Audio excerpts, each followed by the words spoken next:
Hello, I'm John David Ebert, and welcome to our lecture course on understanding contemporary art. This is our 5th week. This week what I want to do is examine the works of two artists, Yanis Kounelis and Christian Boltanski. Christian Boltanski is a French artist. Yanis Kounelis is an Italian artist who came out of Rome, especially associated with the arte povera movement. Technically, I've been pronouncing it arte povera. Technically, it's arte povera, but I prefer the mispronunciation. It's easier to say. So I'm going to stick with arte povera. He was associated with that movement in the 60s and 70s. That movement gets going along about 1967 in an exhibition that was organized by Germano Salant.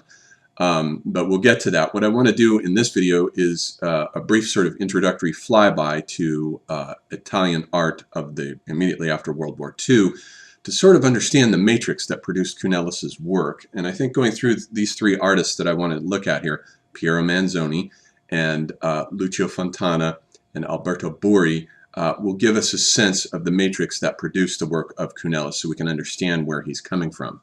What I want to do is get right to the art here since there's a lot of it. This is Piero Manzoni's Achrome from 1958, so we'll begin with Manzoni. Manzoni, as we'll see, is somewhat of a trickster. This figure, or this painting rather, was part of Manzoni's attempt to get rid of narrative in painting. He wanted to purify his canvases of all narrative content, and that includes color. So he got rid of all the colors, and this is called achrome. And the canvas is soaked in something called kaolin, which is a kind of a white clay that the Chinese use in making porcelain. And it gives it a nice, interesting feel, a nice texture. He's eliminated narrative content, certainly, but not the sense of the haptic, tactile sense of touch.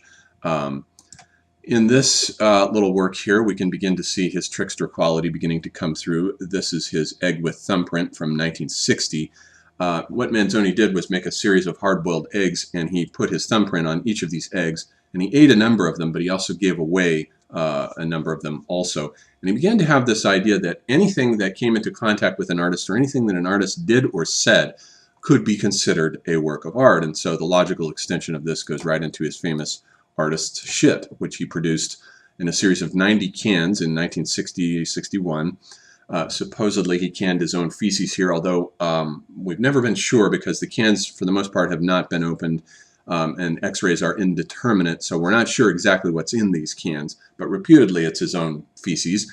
And he sold each can for its market weight in gold at that time. And essentially it was a response to his father telling him, his father worked in a canning factory, and his father told him that his art was no better than shit. So basically Manzoni literalized that and produced these cans of artist's shit.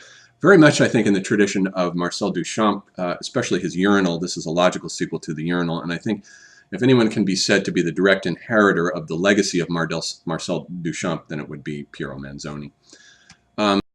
This is his Base of the World from 1961.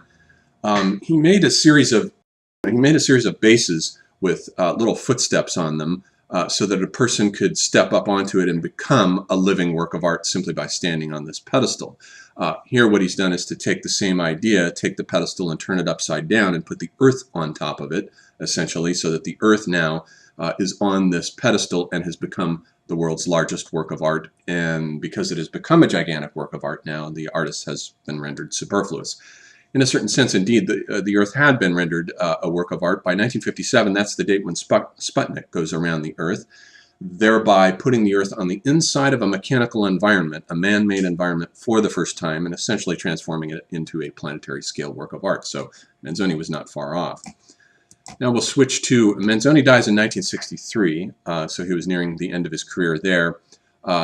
Lucio Fontana is the next artist I want to look at. He was born in 1899 and died in 1968. But it's the last 2 decades of his career where he begins to produce his most interesting works. And the works, he sort of began as a modernist, but these later works begin to shift him out of modernism and into, very firmly, I think, into contemporary art.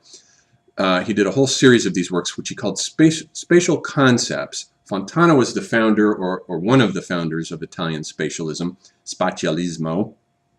And this is called Spatial Concept Bread from 1950, in which he's taken a piece of terracotta and he's punctured holes into it.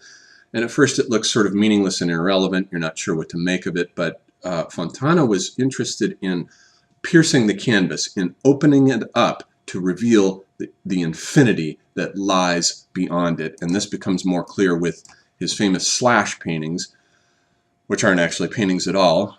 This is an unpainted canvas where he's taken a razor blade. This is Spatial Concept Waiting from 1960, where he's taken a razor blade and simply made a slash mark, and then he's put black wash behind the canvas on the other side in order, he said, so that it would indicate a sense of the infinite. What he wanted these basic slashes to represent was something primordial, almost like the Heideggerian rift or the abyss, the primordial act, which for Fontana was simultaneously an act of both creation and destruction, a destructive act of slashing the canvas that at the same time evokes one of the most primordial, the sort of vaginal cleft from out of which new things might come. It also, though, evokes, I think, the famous wound in the side of Christ. This is Hans Memling's rendition of it, The Man of Sorrows from 1475 or thereabouts, in which we can see the side wound there that has been pierced by the spear of Longinus when he was up on the cross. But it's also meant to represent the sort of appropriation of the vaginal powers, such as Adam had in his side when he gave birth to Eve. That's a sort of vaginal image. When the rib is taken out, it's as though he were giving birth to Eve from his side, and that is what the side wound is originally meant to represent.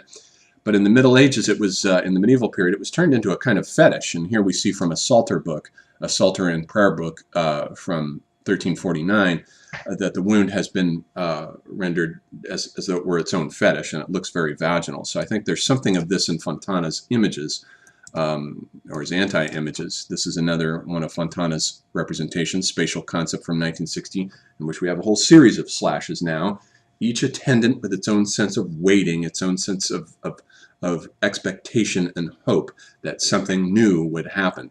And this is the last one I want to show from Fontana. This is The End of God, a series of sort of egg-like canvases that he did in 1963, that he painted and have a certain kind of quality of like a primordial landscape with little volcanic elements and ruptured craters and such.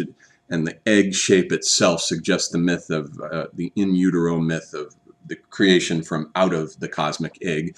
The Big Bang essentially comes out of a cosmic egg, but there are ancient myths of an egg hatching and the top half of it becoming the heavens and the bottom half becoming the earth and so forth. So Fontana is evoking all of these sort of cosmic mysteries. Then moving along to our next artist here, this is Alberto Mori, and I think of these three artists, Mori gives us the most of the sense of being the progenitor of Janus Cunelis. He works with a lot of the same materials. This is Sacking in Red from 1954. Mori got out of the war. He was in a concentration camp actually in Texas, or a prisoner camp in Texas, and then came out of the war and then began sewing these burlap sacks together. And the burlap sacks are something that are used by Cunelis. You see him using that quite a lot. The red may refer to blood, it may not. Mori denies this. And then in this one we have Plastic Combustion from 1958. I had mentioned Anselm Kiefer as using a blowtorch as something new in art. And of course, Kiefer wasn't the first to use a blowtorch, but the artist using the blowtorch is a new constitutive feature of contemporary art. Alberto Mori was using it in these canvases here where he was burning plastic with a blowtorch. And about the same time, Yves Klein was doing his combustion paintings, his fire paintings, in 1960, right about this time. But I think Mori was doing them before Klein. And here is Alberto Mori using another medium, iron. He's got iron sheets put together here. This is from 1960, and we'll see Cunelis using metal quite a bit. For Cunelis, his canvas is metal, metal sheets.